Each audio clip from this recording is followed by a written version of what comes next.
हाँ जी, good morning students. Today we are discussing chapter second of 9th class and last video है इस chapter की।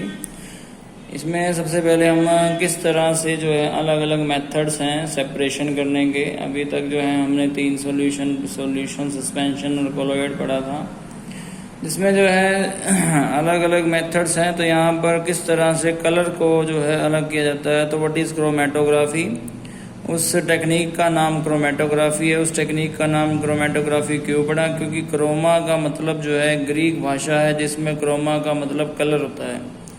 That's why यहाँ पर क्रोमेटोग्राफी उसका नाम है। क्रोमेटोग्राफी इज द टेक्निक है जो यूज़ की जाती है फॉर सेपरेट करने के लिए किसको, दो solution that dissolve in the same solvent में। ठीक है, तो यहाँ पर जो है किस चीज़ को अलग किया जा सकता है? To separate colour in a dye. ठीक है, डाई के कलर को अलग किया जा सकता है। टू सेपरेट पिगमेंट फ्रॉम जो है नेचुरल कलर से जो है पिगमेंट को अलग किया जा सकता है। टू सेपरेट ड्रग्स को फ्रॉम द ब्लड से। जब हम जो है लैब में टेस्ट करवाते हैं अपने ब्लड को, तो उसमें जो है पता लगाना कि उसके ब्लड में जो है एक तरह से ड्रग्स है या नहीं है, तो वो भी एक क्रोमेटोग्राफी वाले मेथड से ही हम पता लगा पाते हैं। ठीक है, तो इम्पोर्टेंट यहाँ पर मेथड है जिससे हम जो है सेपरेट कर पाएंगे किसी चीज़ को। दोबारा मैं पढ़ रहा हूँ, क्रोमेटोग्राफी इस टेक्निक है जो यूज़ करती है सेपरेट करने के लिए दो सोल्यूट्स जो कम मात्रा में हो, जो लेस अमाउंट में हो, that dissolve in the same solvent में। उसके बाद नेक्स्ट जो मेथड है कि सेपरेट करने के लिए किसी भी सॉल्यूशन को उसके सॉल्वेंट और सॉल्यूट को सेपरेट करने के लिए वो है व्हाट इज क्रिस्टलाइजेशन। तो क्रिस्टलाइजेशन में क्या है? क्रिस्टलाइजेशन इज अ प्रोसेस है दैट सेपरेट करता है प्योर सॉलिड को in the form of its crystal की फॉर्म में फ्रॉम ए सॉल्यूशन से। मतलब ये है कि सॉल्यूशन में से जब हम सेपरेशन की तरफ जाएंगे और क्रिस्टलाइजेशन की जो है मेथड को अपनाएंगे, तो सॉल्यूशन में से जो सॉल्वेंट अलग होगा वो सॉलिड की फॉर्म में होगा। ठीक है, crystallization is the process that separate a pure solid को in the form of its crystal की फॉर्म में फ्रॉम सॉल्यूशन से। एप्लीकेशन क्या है क्रिस्टलाइजेशन की? It is use for the purification के लिए ऑफ सॉल्ट को that we get from the sea water से। अगर सी वाटर से जो है नमक को अलग करना होता है तो वो भी क्रिस्टल की फॉर्म में जो है अलग होता है, और वो क्रिस्टल जो है वो सॉलिड के रूप में होते हैं। It is use for the separation of crystals of अलम। अलम मतलब फटकरी। जो फटकरी जो है एक तरह से हम लोग यूज भी करते हैं शेविंग के लिए, after shaving, from impure sample. ठीक है, ये कह रहे हैं to use the separate of crystals of alum यानी कि फटकरी फ्रॉम इम्प्योर सैंपल। इसमें क्या है कि अगर आप जो है किसी भी इम्प्योर सैंपल के अंदर अगर फटकरी को आप डालेंगे तो फटकरी जो है एक तरह से खींच लेगी उसकी इम्प्योरिटीज को।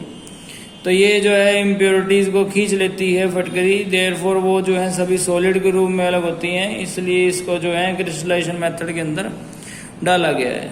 ठीक है, उसके बाद नेक्स्ट है इसमें टिंडल इफेक्ट। टिंडल इफेक्ट क्या होता है? देखिए, जब हम जो है एक तरह से एक अंधेरे कमरे में हैं और उस अंधेरे कमरे में कोई विंडो या कोई भी जो है एग्जॉस्ट होल है, उसमें से जब हम रेज ऑफ सनलाइट जब रूम के अंदर एंटर करती है तो रूम में उस रे ऑफ लाइट के अंदर जो है डस्ट पार्टिकल जो है वो दिखाई देने स्टार्ट हो जाते हैं। तो यहाँ पर टिंडल इफेक्ट को पढ़ते हुए particle of A colloid scattered a beam of light, एक बीम ऑफ लाइट, एक रे ऑफ लाइट, एक रोशनी जो है उसमें जब पार्टिकल्स जो है दिखने स्टार्ट हो जाएं, passing through the colloid and make its path visible होने स्टार्ट हो जाएं, वो पार्टिकल्स दिखाई देने स्टार्ट हो जाएं, this is called the Tyndall effect बोला जाता है। After the name of the scientist who discover this effect के बाद जो है इसका ये नाम डला है।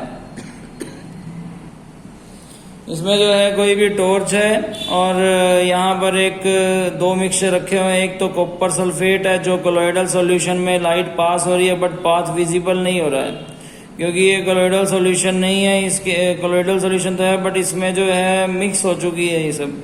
और mixture of water and milk show Tyndall effect जो है यहाँ पर दिखा रहा है। तो यहाँ पर उसने जो है मिक्सचर रखे हुए हैं एक में लाइट पास हो रही है but path is not illuminated, नहीं हो पा रहा, दूसरे में पाथ इल्यूमिनेटेड हो रहा है। सॉल्यूशन क्या कह रहा है, light passes but the path is not illuminated. Solution में क्या होगा कि पाथ उसमें से जो पार्टिकल्स हैं वो दिखाई नहीं देंगे। Tyndall effect is observe when a fine beam of light enter a room. जैसा कि मैंने स्टार्टिंग बोला था कि एक कमरे में, अंधेरे कमरे में एक जो है बीम ऑफ लाइट आए और एक स्मॉल होल से, तो वहां पर जो पाथ विजिबल उसमें डस्ट पार्टिकल दिखाई देने लग जाए तो वो एक टिंडल इफेक्ट शो करता है।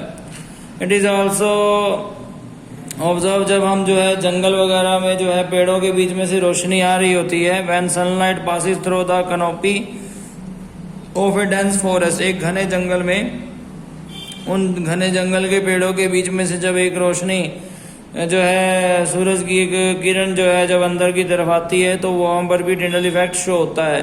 इन द फॉरेस्ट मिस्ट, यानी कि जो पानी की छोटी छोटी बूंदे हैं, contain tiny droplet of water which act as a particle of chloride disperse in air में का काम करती हैं जी।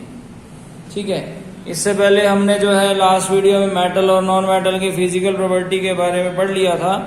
उसके बाद अब लास्ट है what is the difference between mixture and compound. तो ये हमने पहले भी पढ़ा है, दोबारा मैं एक बार इसको रिपीट कर रहा हूँ। मिक्सचर क्या है, element compound just mix together to form a mixture and no new compound जो है उससे बन पाए, वो तो मिक्सचर होता है। कंपाउंड होता है कि element react to form a new compound, दो एलिमेंट या उससे ज्यादा एलिमेंट जब रिएक्ट होकर एक कंपाउंड बनाते हैं, एक नया जो है जो मिक्सचर बनाते हैं, जो नया एक एलिमेंट बना उन सबसे वो कंपाउंड कहलाता है। A mixture has a variable composition हो सकती है, मिक्सचर की अलग अलग कंपोजिशन होती है, कोई कम कोई ज्यादा में मिल सकता है, मगर कंपाउंड में ऐसा नहीं है। The composition of each new substance is always fix होती है कि उसको कितनी मात्रा में जो है घुलना है। जैसे एग्जांपल के तौर पर H2O है तो H2O में हाइड्रोजन 2 और ऑक्सीजन 1 ही होगा, ऐसा नहीं है कि HO2 हो सकता है। तो ये कंपाउंड है जिसमें फिक्स्ड है कि कितना जो है किसी को मिलना है। A mixture show the property of the constituent substance, a mixture जो है वो शो करता है प्रॉपर्टी को किसकी, कॉन्स्टिट्यूएंट सब्सटेंस, यानी कि जो जो सब्सटेंस के अंदर मिला है। द न्यू सब्सटेंस है टोटली डिफरेंट प्रॉपर्टी, ऐसा नहीं है कि हाइड्रोजन और ऑक्सीजन, हाइड्रोजन की जो प्रॉपर्टी थी और ऑक्सीजन की जो प्रॉपर्टी थी वो अलग अलग प्रॉपर्टी है, मगर जब वो मिल जाते हैं H2O बन जाते हैं तो वो एक अलग ही प्रॉपर्टी शो करते हैं। ऐसा नहीं है कि वाटर में हाइड्रोजन की और ऑक्सीजन की अलग अलग प्रॉपर्टी शो होगी, नहीं, ऐसा नहीं होगा। सिमिलरली सोडियम क्लोराइड, जैसे कि सोडियम जैसे और क्लोरीन अगर आपस में मिलते हैं तो सोडियम अगर अलग होता है तो अलग प्रॉपर्टी शो करता है, क्लोरीन जब डिफरेंट आपने सिंगल वे में होता है तो अलग प्रॉपर्टी शो करता है। बट व्हेन सोडियम क्लोराइड जब अटैच होते हैं तो वो नमक बन जाते हैं तो उसकी अलग प्रॉपर्टी है। The constituent can be separate हो सकता है easily, Fairlie easily by physical method के द्वारा, उसको फिल्टर करके या किसी और मेथड के द्वारा उसको अलग किया जा सकता है। बट ये केमिकल्स कंपाउंड जो है वो केमिकली रिएक्शन के द्वारा ही अलग हो पाएंगे। The constituent can be separate only by chemical reaction के द्वारा ही उसको अलग किया जा सकता है। ठीक है, तो ये जो है अभी तक का लेसन है। इससे पहले वाली वीडियोस भी आप लोगों ने पढ़ ली होंगी, जो टॉपिक लगभग रह गए थे वो मैंने इसमें कंप्लीट कर दिए हैं। ठीक है, होप सो आपको सबको समझ में आया होगा। Thank you so much.